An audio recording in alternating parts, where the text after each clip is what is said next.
ফেলানির বাপ, চুপচাপ করে খাইয়ে যাচ্ছ, কোনো কথা কচ্ছ না। তা রান্না বাড়া ভালো হয়েছে?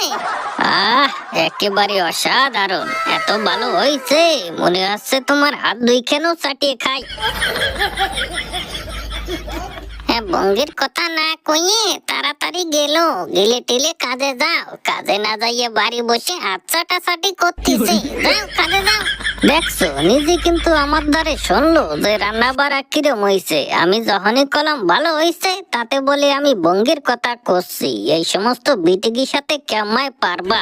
এগে যা করতে হয়, খালি জাগা মতো গুতোতে হয়। সঠিক বলেছেন।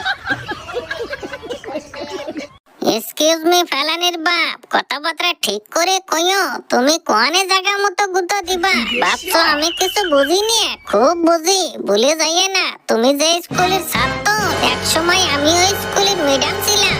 আচ্ছা, তা তো তোর ইংরেজি শুনেই বোঝা যাচ্ছে ম্যাডাম ছেলো। তা তুই এতই ম্যাডাম ছেলি, তাই আমার একটা প্রশ্নের উত্তর দে তো।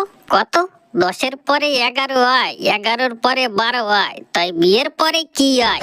বিয়ের পরে কি হয়? বিয়ের পরে কি হবে? ভালোবাসা হয়। বিয়ের পরে ভালোবাসা হয়? ভালোবাসা তো বিয়ের আগে হয়। আগে ভালোবাসা হয়, তারপরে বিয়ে হয়।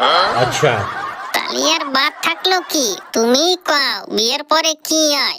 কেন, বাচ্চা কাচ্চা হয়?